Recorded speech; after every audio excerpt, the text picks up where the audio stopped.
Bismillahirrahmanirrahim. Assalamualaikum warahmatullahi wabarakatuh.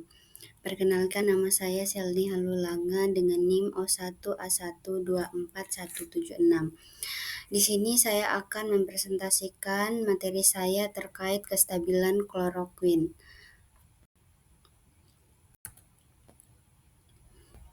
Nah, yang pertama kita harus tahu apa sih itu kloroquine. Jadi, kloroquine adalah obat sintetik yang termasuk dalam golongan 4-aminoquinolin. Digunakan terutama sebagai anti malaria dan juga memiliki aktivitas antiinflamasi dan antivirus.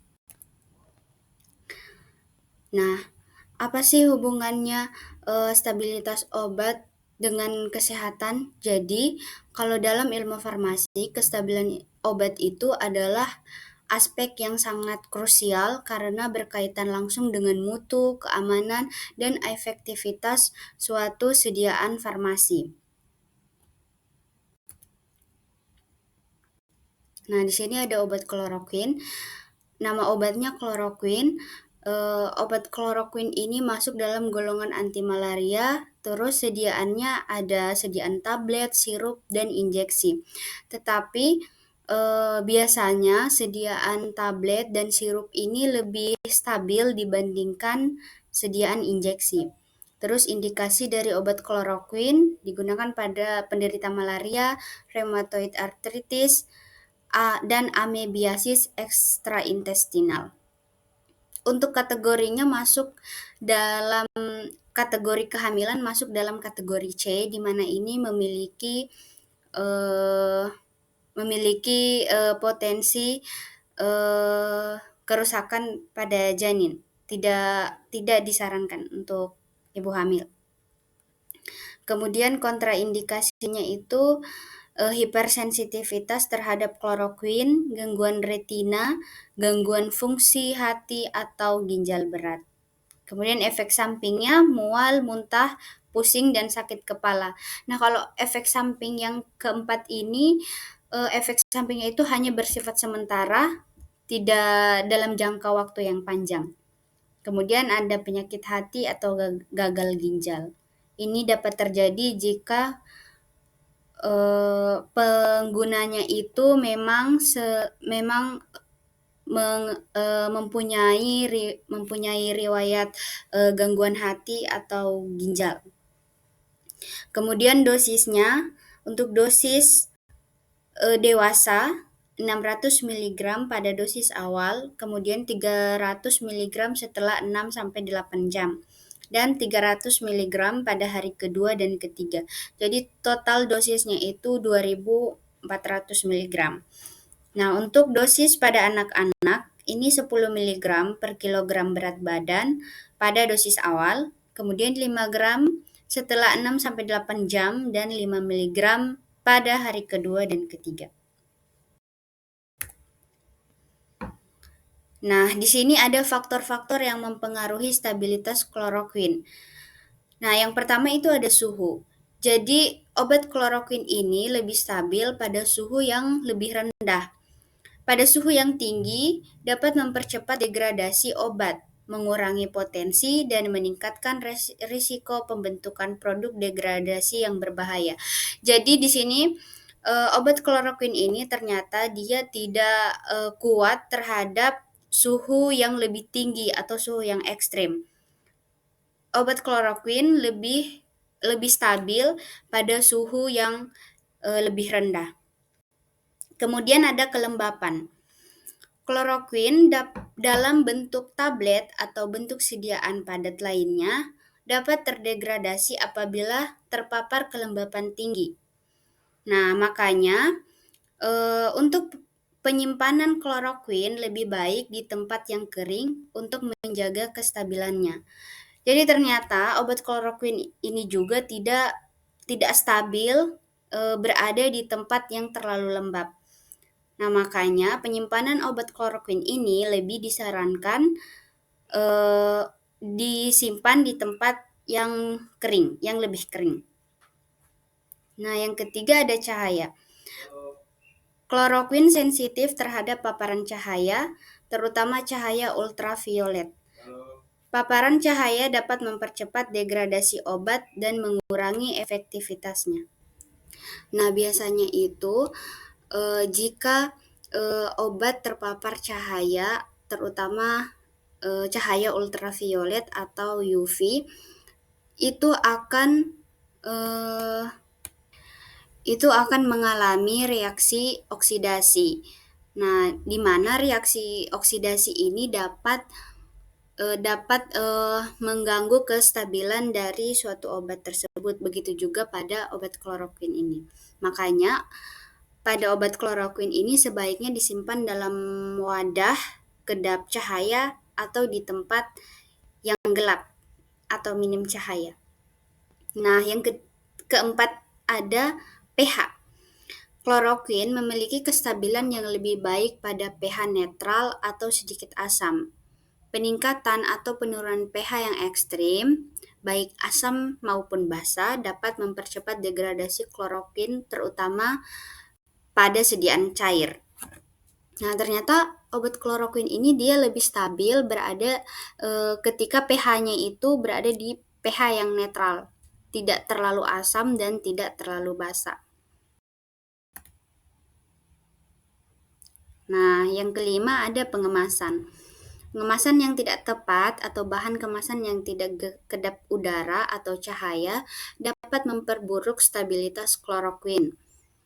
Nah, kan tadi sudah dijelaskan bahwa kloroquine ini dia tidak stabil berada di tempat cahayanya itu yang terlalu tinggi karena akan mengalami reaksi oksidasi, di mana reaksi oksidasi ini dapat merusak kestabilan dari obat kloroquine ini. Makanya pengemasan itu sangat penting terhadap obat kloroquine ini agar obat ini tidak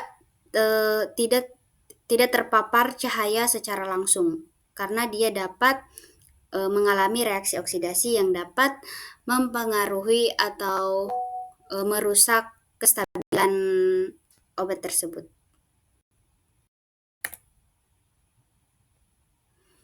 Nah, di sini ada bentuk degradasi pada stabilitas kloroquine. Yang pertama itu degradasi hidrolisis. Nah, kloroquine dapat terdegradasi melalui reaksi hidrolisis, terutama jika terpapar pada lingkungan yang mengandung kelembapan tinggi atau pH ekstrim, terlalu asam atau terlalu basa. Proses ini menghasilkan produk degradasi yang kurang aktif atau tidak efektif. Nah, ini seperti yang tadi sudah dijelaskan kalau kloroquine dia ini tidak stabil jika berada dalam lingkungan yang terlalu lembab dan juga tidak stabil kalau pH-nya itu terlalu ekstrim, terlalu basa atau terlalu asam. Jadi dia harus berada di pH yang normal. Nah, yang kedua ada degradasi termal. Kloroquine sangat sensitif terhadap suhu tinggi. Pemanasan yang berlebihan dapat menyebabkan perubahan struktur molekul, menghasilkan produk degradasi yang dapat kehilangan aktivitas terapeutik atau bahkan berpotensi toksik.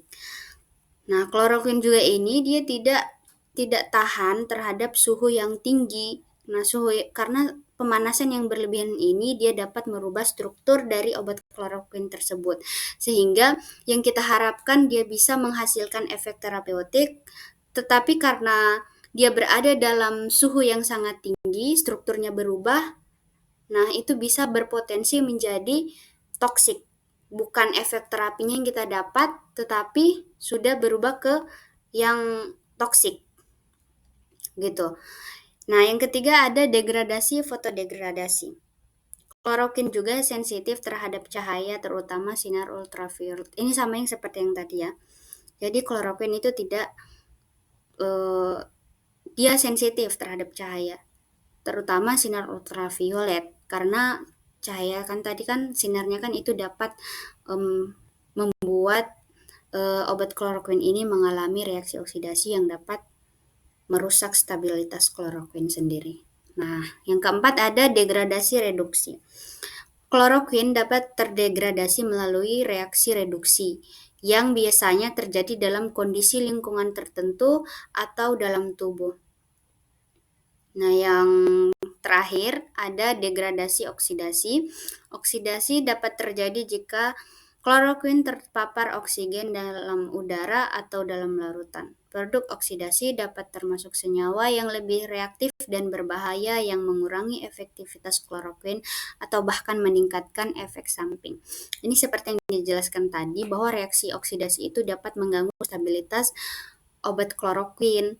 Nah, ketika obat kloroquine ini sudah teroksidasi, ini kita tidak tahu eh, kita tidak tahu ternyata obat kloroquine ini dia sudah mengandung senyawa yang lebih reaktif dan berbahaya karena reaksi oksidasi tadi, sehingga efektivitasnya itu kurang atau bahkan dia dapat meningkatkan efek samping yang tidak diinginkan. Nah, di sini ada studi stabilitas kloroquine. Untuk studi stabilitas umumnya yang dilakukan itu yang pertama uji degradasi termal, yaitu menyimpan obat atau sampel kloroquine pada suhu tinggi untuk mengetahui pengaruh panas terhadap kestabilannya. Nah, pada uji degradasi termal ini kita mau tahu apakah obat kloroquine ini dia tetap stabil pada suhu yang tinggi atau tidak. Jadi setelah kita menyimpannya pada suhu yang tinggi, kemudian disimpan dalam beberapa waktu yang ditentukan. Setelah itu kita akan lihat obat kloroquine ini dia tetap stabil atau dia sudah terdegradasi. Nah, yang kedua ada uji degradasi fitokimia. Nah, uji degradasi fitokimia dia ini mengekspos sampel kloroquine terhadap cahaya untuk mengamati degradasi yang terjadi. Dia ini lebih ke kita mau tahu apa yang terjadi pada kloroquine ini, apa degradasinya, apa yang terjadi. Nah, yang ketiga uji pH dan kelarutan. Di sini kita akan memeriksa bagaimana perubahan pH atau kelarutan yang mempengaruhi stabilitas obat. Kemudian yang terakhir uji perubahan fisik, memeriksa perubahan fisik itu warna, bau atau tekstur yang dapat mengindikasikan degradasi. Nah, contoh fisik yang bisa kita lihat kalau obat itu sudah kestabilannya sudah terganggu atau sudah terdegradasi, itu kita bisa lihat dari perubahan warnanya, perubahan teksturnya juga, dan aroma dari obat tersebut.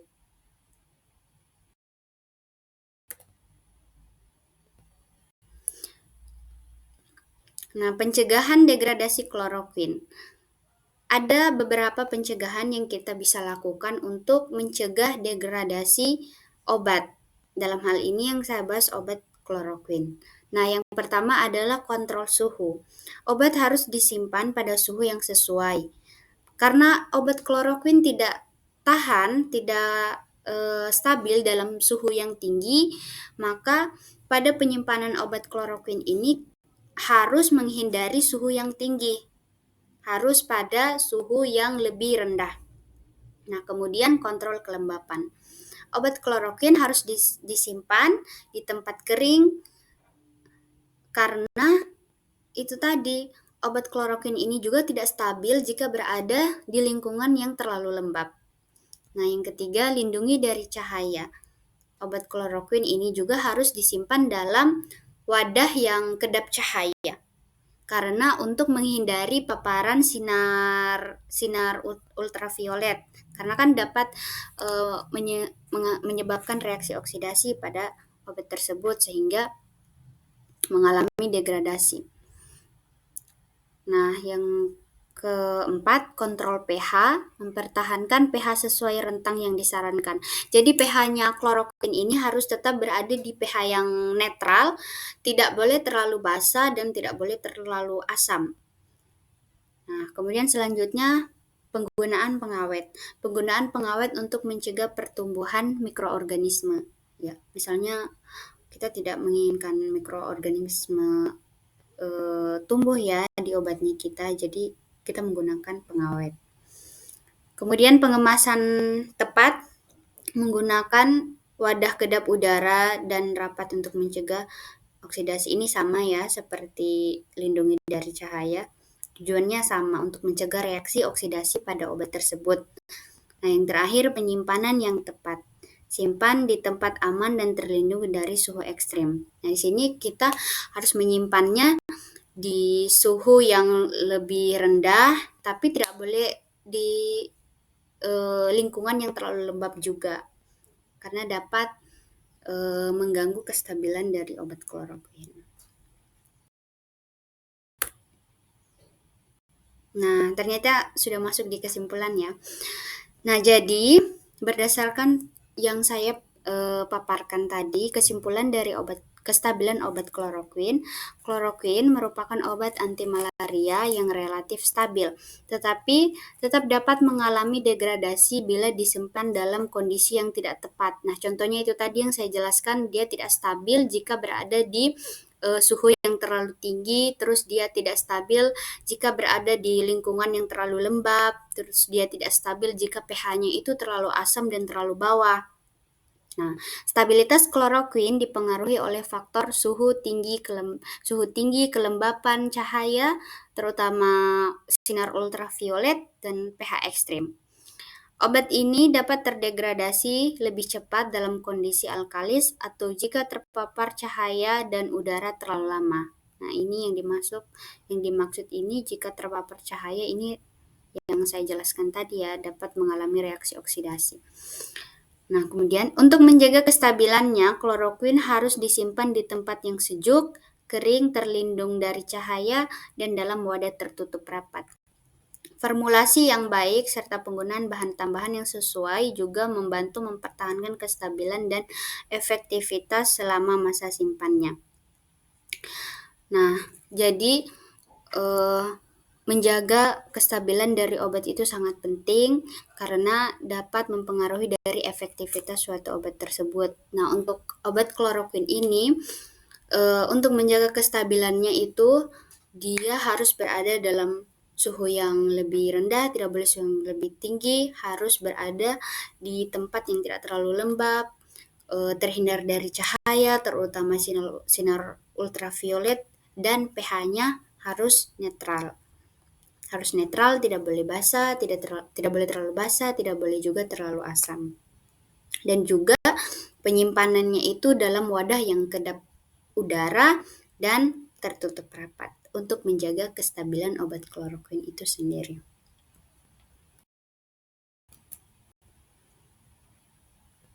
Nah, terima kasih atas perhatiannya. Saya Selni Halulanga mengucapkan terima kasih. Setelah menonton video ini, diharapkan kita dapat mengetahui kestabilan obat kloroquine, untuk menjaga kestabilannya, pencegahan yang dapat dilakukan untuk menjaga kestabilan obat kloroquine itu sendiri. Saya ucapkan terima kasih. Saya akhiri dengan ucapan wassalamualaikum warahmatullahi wabarakatuh.